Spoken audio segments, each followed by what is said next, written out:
Assalamualaikum warahmatullahi wabarakatuh. Perkenalkan, nama saya Alif Nike Mediasari. NIM saya 054004993 dari Fakultas Sains dan Teknologi Universitas Terbuka Denpasar.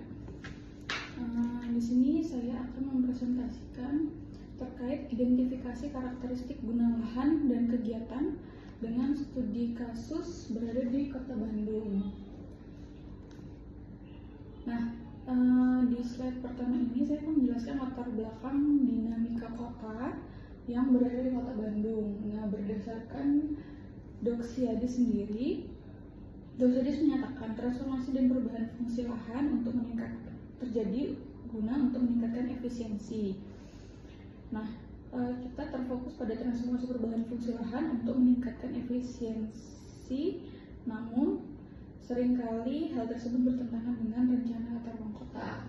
Nah, di sini kita bisa melihat ada dua hal atau dua bentuk yang dijelaskan oleh Doxiadis, yaitu pertumbuhan atau growth, yang dimana menjelaskan perluasan fisik dari kawasan perkotaan itu sendiri, yaitu di sini dijelaskan bahwa di Kota Bandung. Nah, transformasi sendiri yang didefinisikan di sini merupakan perubahan internal yang terjadi secara terus-menerus pada fungsi kawasan untuk meningkatkan efisiensi dan nilai. Nah, untuk transformasi sendiri itu seringkali menimbulkan ketidaksesuaian dengan rencana tata ruang yang terjadi di kota tersebut. Nah, untuk slide ketiga ada 4 tahapan transformasi fungsi. Yang pertama ada penetrasi, yang kedua invasi, yang ketiga dominasi, dan yang keempat ada suksesi.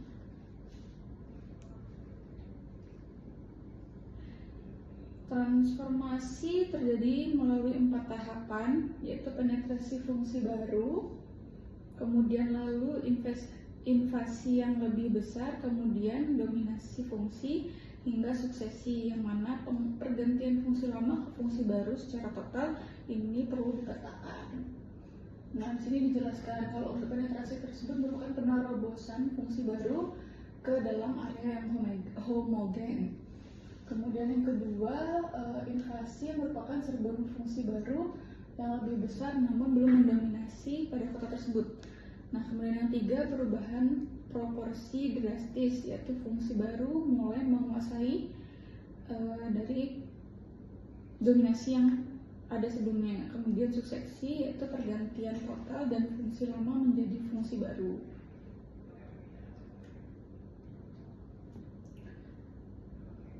Dampak ketidaksesuaian pembangunan.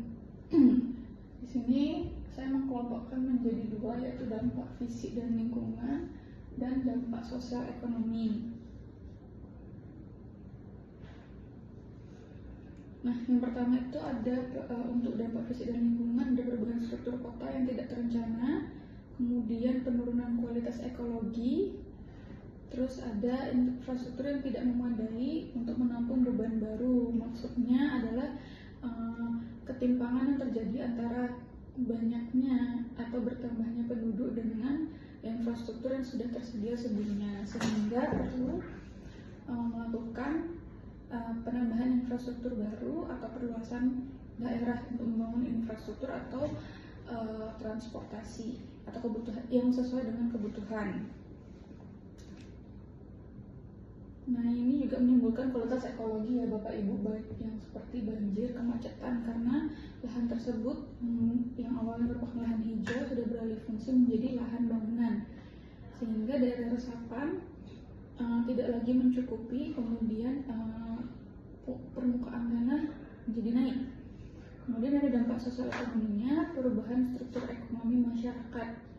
Kemudian yang kedua, potensi konflik sosial akibat alih fungsi lahan. Yang ketiga ada ketidakefisienan dalam pemanfaatan ruang kota.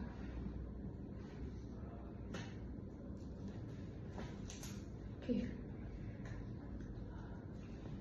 Yang kelima ada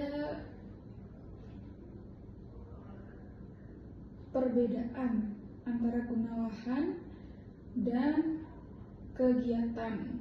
Nah, Guna lahan sendiri merupakan fungsi yang dominan yang telah ditetapkan melalui zonasi.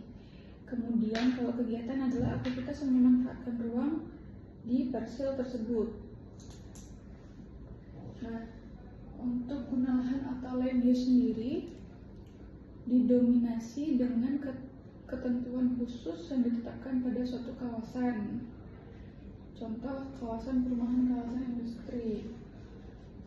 Terus yang kedua ada kegiatan atau activity, merupakan aktivitas nyata atau pemanfaatan ruang yang terjadi pada suatu daerah atau lahan seperti warung makan, bengkel, kantor, kemudian mungkin tempat belanja seperti swalayan ya.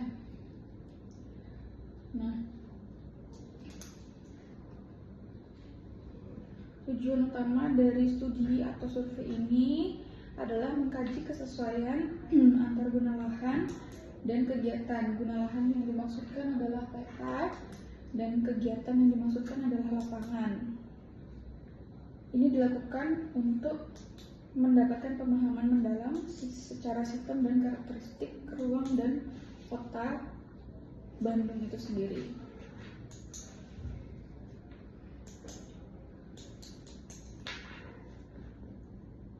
Nah, untuk sasaran pertama, identifikasi guna lahan sendiri mengidentifikasi jenis-jenis peruntukan lahan yang ada di Kota Bandung, memetakan sebaran guna lahan existing ya, kemudian meninjau kesesuaian dengan rencana tata ruang wilayah.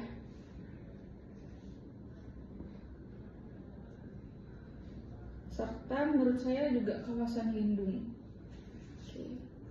Kemudian yang kedua ada variasi kegiatan. Nah, di variasi kegiatan ini sendiri kita mengidentifikasi ragam aktivitas dalam satu blok peruntukan, kemudian menemukan adanya aktivitas campuran atau mixed use. Yang ketiga ada menganalisis tingkat dominasi kegiatan non-linear pada suatu kawasan. Kemudian yang sasaran ketiga ada karakteristik perkembangan dari suatu wilayah itu sendiri. Yang pertama, menganalisis pola perkembangan kegiatan di guna lahan. Yang kedua, mengidentifikasi faktor pendorong terjadinya transformasi fungsi. Yang ketiga, menilai dampak perkembangan terhadap efisiensi ruang kota. Nah, lingkup kegiatan yang dilakukan pada survei kali ini itu ada 3. Yang pertama ada lokasi, waktu, dan output.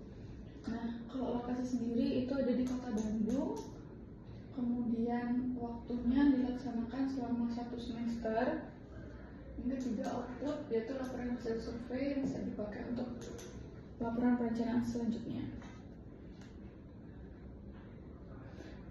Pendekatan pelaksanaannya sendiri itu ada 3, yaitu prasurvei, survei lapangan, kemudian pasca survei. Nah, untuk prasurvei sendiri yang kita lakukan adalah ada persiapan, perumusan masalah, dan desain survei. Untuk yang kedua ada survei lapangan, yang dipersiapkan adalah observasi lokasi, kemudian wawancara, persiapan dari pertanyaan-pertanyaan wawancara tersebut yang menyangkut dengan kota yang menjadi permasalahan kota tersebut, dan pengumpulan data primer. Kemudian yang ketiga ada pasca survei, yaitu pengolahan, visualisasi, dan interpretasi data yang sudah didapatkan baik secara primer maupun sekunder. Nah, dijabarkan lagi di sini pada tahap 1 prasurvei itu kita melakukan fokus pemahaman pada persiapan teknis sebelum turun ke lapangan, yaitu merumuskan masalah,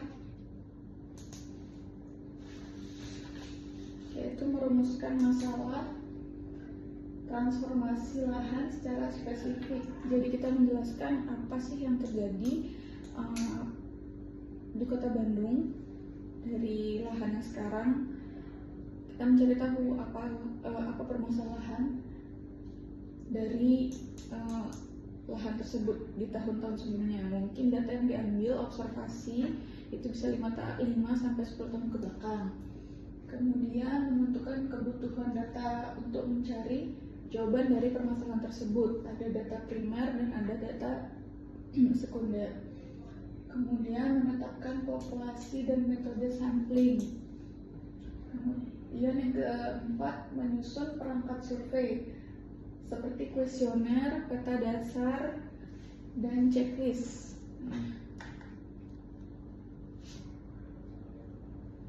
Nah, yang kedua itu ada survei lapangan, yaitu kita menentukan target area sampel wilayah yang kita lakukan. Ini kan ada di Kota Bandung, kemudian melakukan observasi guna lahan dan kegiatan. Misalnya di area A, guna lahannya diperuntukkan untuk apa dan kegiatan apa yang akan dilakukan di wilayah tersebut. Kemudian menerapkan etika survei seperti melakukan sebelum kita survei, biasanya kita membuat surat izin pemberitahuan kepada mungkin kantor wilayah desa setempat bahwasannya kita akan melakukan survei di daerah tersebut. Kemudian etika mungkin saat ketika kita berkunjung ke wilayah tersebut, saat wawancara, terutama saat bertemu dengan pemuka administrasi seperti mungkin kepala desa, kepala camat, kepala lurah. Kemudian validasi data lapangan atau ground check. Jadi kita menyesuaikan apakah hasil yang observasi yang kita dapatkan sudah sesuai dengan data-data yang kita punya sebelumnya atau data-data yang sudah ada sebelumnya. Yang ketiga ada tahap analisis dan interpretasi, yaitu kita mengubah data mentah menjadi informasi yang bermakna. Yaitu yang pertama itu ada kompilasi dan tabulasi data, kemudian yang kedua ada visualisasi data. Visualisasi data sendiri ini maksudnya adalah menjadikannya peta tematik dan grafik. Kemudian ada analisis deskriptif, yaitu menjelaskan fenomena yang terjadi di wilayah tersebut dan transformasinya apa saja. Nah, terus yang terakhir ada interpretasi sederhana, yaitu menilai tingkat kesesuaian lahan yang digunakan. Yang ketiga ada tahap analisis dan interpretasi. Oh ya, itu sudah tadi. Nah, ada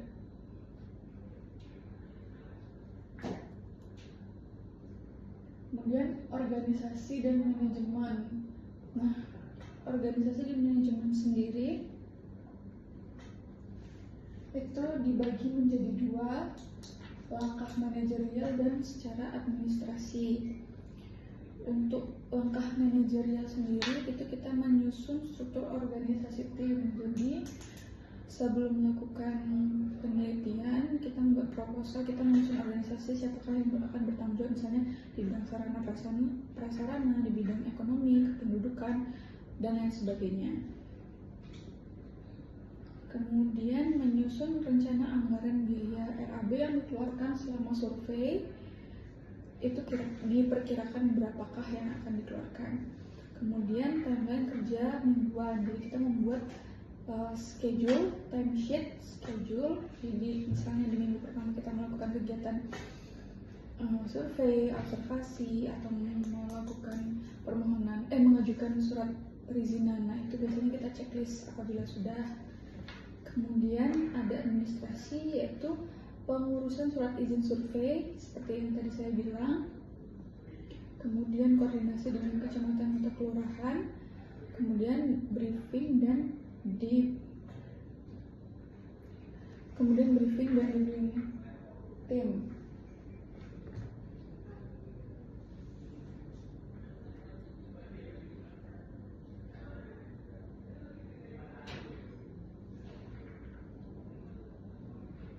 Nah, berikut merupakan visual spesial, yaitu output utama berupa peta guna lahan existing yang menunjukkan sebaran fungsi ruang di 6 wilayah pengembangan.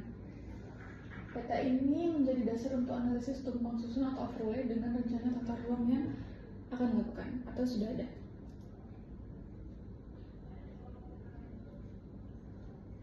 Analisis transformasi, yaitu perbandingan rencana dan aktual. Nah, di sini untuk permukiman sendiri udah 60%, kemudian aktualnya ada 45%. Untuk komersialnya rencananya di 20%, sedangkan aktualnya atau invasinya 35%. Untuk RTH sendiri 20% rencana dan 15% aktual atau realisasinya. Kemudian mengidentifikasi konflik ruang, yaitu hasil survei akan mengatakan area yang mengalami suksesi liar atau perubahan total fungsi tanpa izin atau perizinan yang jelas atau sah. Kemudian dominasi ekonomi, yaitu perumahan berubah menjadi komersial murni. Kemudian degradasi lingkungan RTH yang terokupasi bangunan. Nah, untuk sarannya sendiri di sini ada rekomendasi kebijakan yang mana dilakukan pengendalian, yaitu penegakan aturan zonasi dan perizinan yang lebih ketat pada area yang terdampak konflik. Kemudian ada penyesuaian sendiri revisi RT RW untuk mengakomodasi transformasi yang tak terelakkan namun tetap bermanfaat dan berkelanjutan. Kemudian ada sosialisasi, yaitu edukasi terhadap masyarakat mengenai pentingnya kepatuhan terhadap tata ruang. Sekian presentasi dari saya terkait dari identifikasi karakteristik guna lahan kegiatan studi kasus di Kota Bandung pada tugas akhir di semester 3 kali ini untuk mata